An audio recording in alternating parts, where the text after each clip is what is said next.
Students, आज पुनः 10th का जो अध्याय चल रहा था अम्ल, क्षार एवं लवण, उस पर हम आगे चर्चा करेंगे। अम्ल, क्षार एवं लवण, यह अध्याय 10वीं का दूसरा अध्याय है। ये ध्यान रखिएगा, ये जो मैं महत्वपूर्ण अभी चर्चा कर रहा हूँ इनको आप बहुत जल्दी तैयार कर लेंगे। 10वीं के आपके चैप्टर तैयार हो जाएंगे और आपको कोई भी समस्या का सामना नहीं करना पड़ेगा।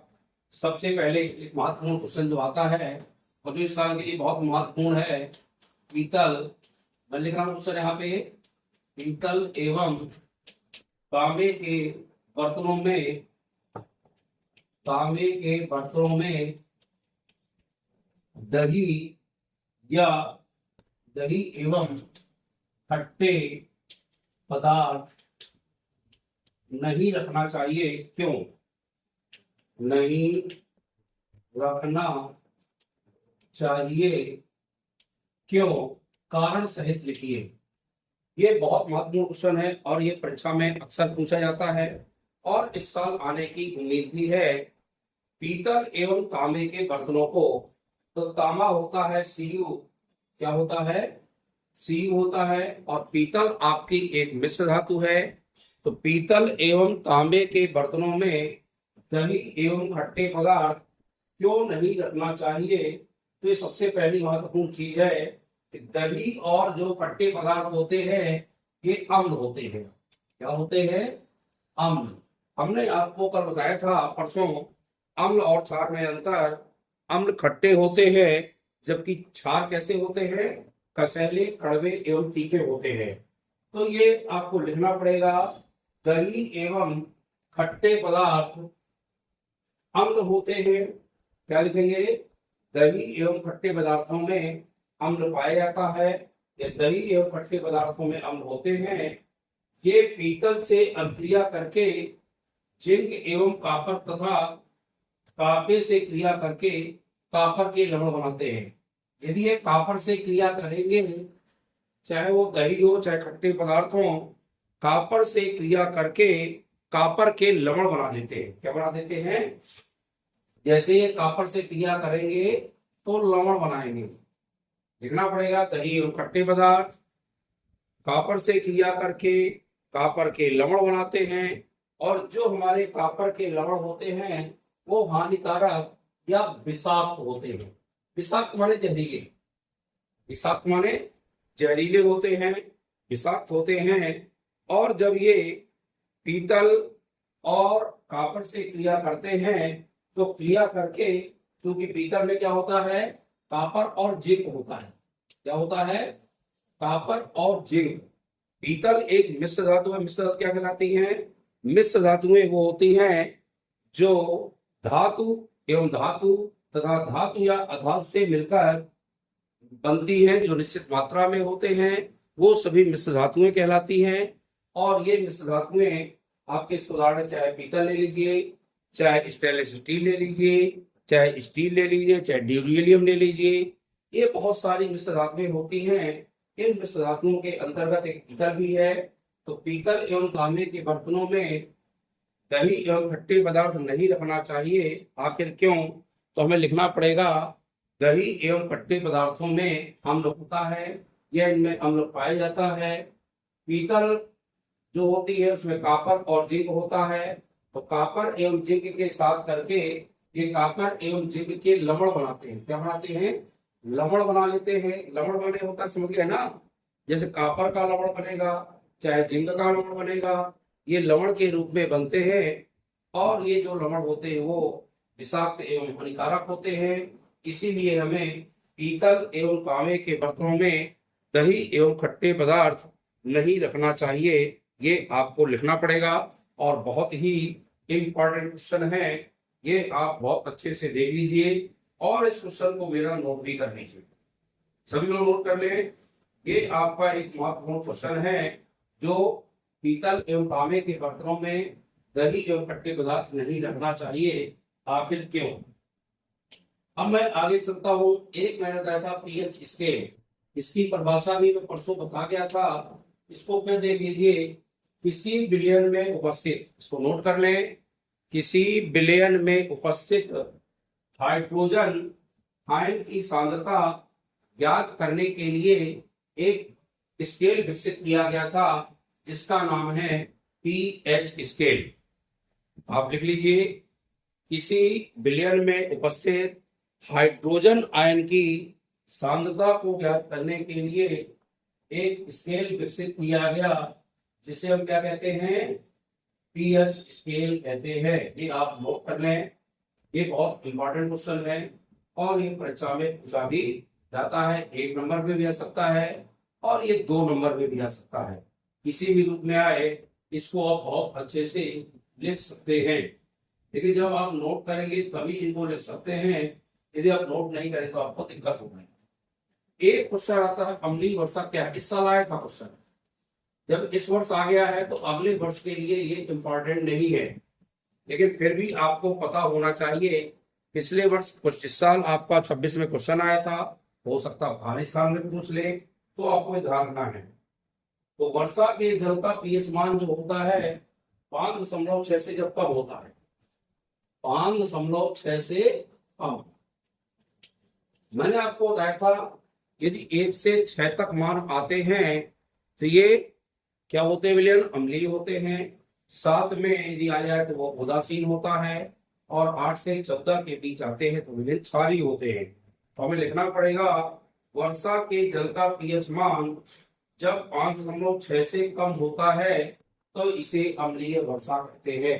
देखिए क्या लिखोगे, वर्षा के जल का मान, क्या लिखोगे, वर्षा के जल का मान जब 5.6 से कम होता है तो इस प्रकार की जो वर्षा है वह अम्लीय वर्षा के नाम से जानी जाती है, यानी उसे हम अम्लीय वर्षा कहते हैं। ये ध्यान रखिएगा। आगे आता है क्वेश्चन, छोटे छोटे बता रहा हूं मैं आपको, क्रिस्टलीकरण क्या है, सब नोट कर लीजिए और 2-4 बार पढ़ेंगे तो ये क्वेश्चन बिल्कुल आपको रट जाएंगे, ये मुझे पूरा विश्वास है। अब थोड़ा ध्यान रखिए, क्रिस्टलीकरण क्या है। शुद्ध लवण शुद्ध अवस्था में एक ज्यामितीय ठोस के आकार की रचना को समझना। फिर सुन लीजिए, कुछ लवण जो होते हैं शुद्ध अवस्था में विशिष्ट ज्यामितीय ठोस के आकार की एक चमकदार कण के रूप में उपस्थित होते हैं जिसे हम क्रिस्टल कहते हैं। और क्रिस्टल बनाने की क्रिया जो होती है, क्रिया है, ये क्रिस्टल बनाने की जो क्रिया है वह क्रिस्टलीकरण कहलाती है। इस क्रिया को हम क्रिस्टलीकरण कहते हैं। फिर सुन लीजिए या नोट कर ले आराम से, कुछ लवण जो होते हैं, कुछ लवण शुद्ध अवस्था में, कुछ लवण शुद्ध अवस्था में विशिष्ट ज्यामितीय, यानी एक संरचना होती है ज्यामिति, विशिष्ट ज्यामितीय ठोस आकार के एक समान, किस आकार के, विशिष्ट ज्यामिति में ठोस आकार के एक समान एवं चमकदार कण के रूप में होते हैं। चमकदार कण के रूप में होते हैं जिन्हें हम क्रिस्टल कहते हैं। और यह क्रिस्टल बनाने की जो क्रिया विधि है वह कहलाती है क्रिस्टलीकरण। क्या कहलाती है, क्रिस्टलीकरण। ध्यान रखिएगा। तो क्रिस्टलीकरण साल आ सकती है या क्रिस्टल आया परिभाषा तो आपको वही लिखना जो मैंने इसके पहले बताई है। फिर सुन लीजिए, जब कुछ लवण शुद्ध अवस्था में विशिष्ट ज्यामितीय ठोस के आकार के एक समान कण चमकदार होते हैं वो क्रिस्टल कहलाते हैं। और क्रिस्टल तो उतना लिखोगे, जब कहे क्रिस्टलीकरण तो इस प्रकार की जो क्रिया से बने क्रिस्टल हैं उन्हें हम क्रिस्टलीकरण कहते हैं। 3-4 क्वेश्चन जो मैंने बताया इनको बहुत अच्छे से रट लीजिए और याद कर लीजिए। ये क्वेश्चन बहुत महत्वपूर्ण है और आने की पूरी उम्मीद है, चाहे वो आपका अम्लीय वर्षा हो, चाहे पीएच स्केल हो, चाहे क्रिस्टलीकरण हो और चाहे क्रिस्टल हो। आगे बता रहा हूं मैं आपको क्रिस्टलन जल, ये भी इंपॉर्टेंट है, क्रिस्टलन जल। जैसे अम्लीय वर्षा आ गई है और इस साल हो सकता है क्रिस्टलन जल पूछ ले, तो क्रिस्टलन जल जान जाओ। लवण के एक सूत्र इकाई में जल के निश्चित अणुओं की संख्या, यदि हमारे जल के निश्चित अणु हैं, जल के निश्चित अणु, तो सुन लीजिए, लवण के एक सूत्र इकाई के रूप में लवण का जो कोई लवण होता है, लवण एक सूत्र इकाई के रूप में जो जल के विभिन्न अणुओं की संख्या है, उसे हम क्रिस्टलन जल के नाम से जानते हैं। सुन लीजिए, क्रिस्टलन जल क्या है कि लवण के एक सूत्र इकाई के रूप में, नोट करें, लवण के एक सूत्र इकाई के रूप में जल के अणु जो होते हैं, निश्चित जल के अणुओं की संख्या को क्रिस्टलन जल कहते हैं। जैसे एक सूत्र इकाई मान लीजिए कह दिया कैल्शियम सल्फेट, ये क्या है, कैल्शियम सल्फेट है, और यही कैल्शियम सल्फेट जो है, यदि हम निश्चित इसके सूत्र लगा दें या जल के अणु लगा दें, तो निश्चित जल के अणुओं की जो संख्या बन जाएगी वह हमारी बन जाएगी क्रिस्टलन जल। इसमें 2H2 होते हैं, ये निश्चित जल के अणु हो गए, ये लवण की इकाई हो गई। तो लवण की इकाई में जल के निश्चित अणुओं की संख्या को क्रिस्टलन जल के नाम से जाना जाता है, या उसे हम क्रिस्टलन जल कहते हैं। क्रिस्टलन जल भी मैंने बता दिया आपको। इस प्रकार से महत्वपूर्ण जो परिभाषाएं हैं उनको आज नोट कर लीजिएगा।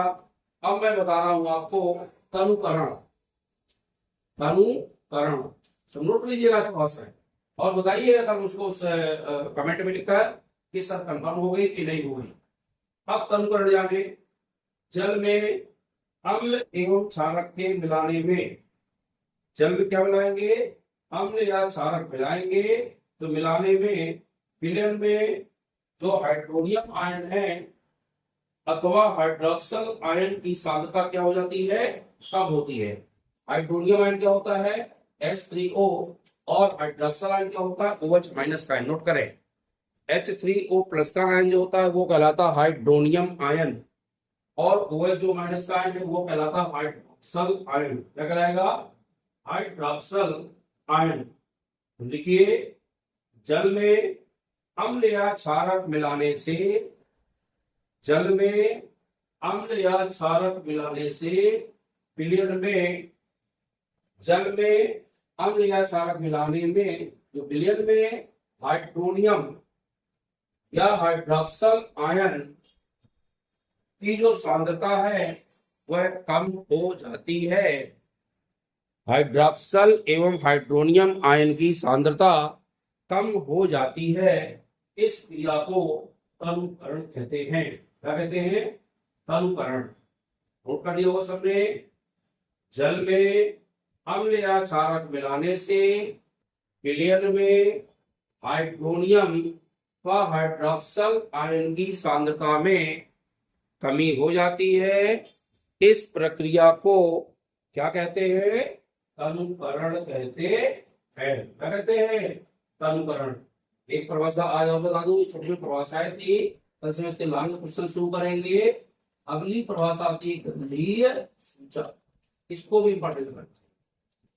गंधीय सूचक आ जाता कभी कभी। गंधीय सूचक क्या है, तो कुछ पदार्थ ऐसे होते हैं जिनकी गंध अम्लीय या क्षारीय माध्यम में बदलने पर बदल जाती है। नोट करें, कुछ पदार्थ ऐसे होते हैं, कुछ पदार्थ ऐसे होते हैं जिनकी गंध, कुछ पदार्थ ऐसे होते हैं जिनकी गंध अम्लीय या क्षारीय माध्यम में बदलने पर, अम्लीय या क्षारीय माध्यम में बदलने पर बदल जाती है। ऐसे पदार्थ गंधीय सूचक कहलाते हैं। क्या कहलाते हैं, गंधीय सूचक। ये जो सूचक होते हैं ना, दृष्टिबाधित छात्रों को, या जो दृष्टिबाधित छात्र होते हैं, दृष्टिबाधित छात्रों को अम्ल क्षारों की पहचान कराने के लिए किया है, इनका प्रयोग किया जाता है। इसकी पहचान कराने के लिए जो हमारे दृष्टि बाधित यानी जो आंखों से कमजोर होते हैं उन दृष्टिबाधित छात्रों को इसकी पहचान कराने के लिए इनका प्रयोग करते हैं। परिभाषा मिला लीजिए, लिख लिया हो तो। कुछ पदार्थ ऐसे होते हैं जिनकी गंध अम्लीय या क्षारीय माध्यम में बदलने पर, अम्लीय या क्षारीय माध्यम में बदलने पर बदल जाती है, बदल जाती है। ऐसे पदार्थ गंधीय सूचक कहलाते हैं। ऐसे पदार्थ क्या कहलाते हैं? गंधीय सूचक कहलाएंगे। अम्लीय या क्षारीय माध्यम में बदलने पर उनकी गंध बदल जाती है, ऐसे पदार्थ गंधीय सूचक कहलाते हैं। इस प्रकार से इस पाठ के जो छोटे छोटे 1 या 2 नंबर के क्वेश्चन हैं वो मैंने आज बताए हैं। लॉन्ग क्वेश्चन की शुरुआत अपने कल से करेंगे। इन क्वेश्चनों को आज तैयार कर लीजिए, अपना नोट्स बना लीजिए, और जिन लड़कों ने बना लिया हो वो मुझको अपनी कॉपी वीडियो कॉल के माध्यम से दिखाएंगे, तो मुझे विश्वास होगा कि आप मेरे साथ इन क्वेश्चनों को लिख रहे हैं जो परीक्षा के लिए इम्पॉर्टेंट है। और जब ये लिख लेंगे तो आपको किसी प्रकार की समस्या नहीं होगी। आप अभी से तैयारी करेंगे। पहला अध्याय मैंने बताई दिया है और दूसरा अध्याय भी आपको नोट करा रहा हूँ। जिन छात्रों ने पहला अध्याय भी नहीं पढ़ा है वो मेरे वीडियो से पढ़ ले, और जहां समझ में ना आए तो मुझसे कमेंट करके पूछ लें, और कमेंट करके पूछेंगे तो अध्याय के क्वेश्चन जो महत्वपूर्ण है मैं फिर से बता दूंगा। इस प्रकार से वीडियो अच्छा लगे तो वीडियो को लाइक और शेयर करिएगा, और मेरे चैनल को सब्सक्राइब करिए, जिससे मैं इस तरह के आपको वीडियो भी दे सकूं, और इस तरह से आप इनको पढ़ते आइए। बहुत बहुत धन्यवाद।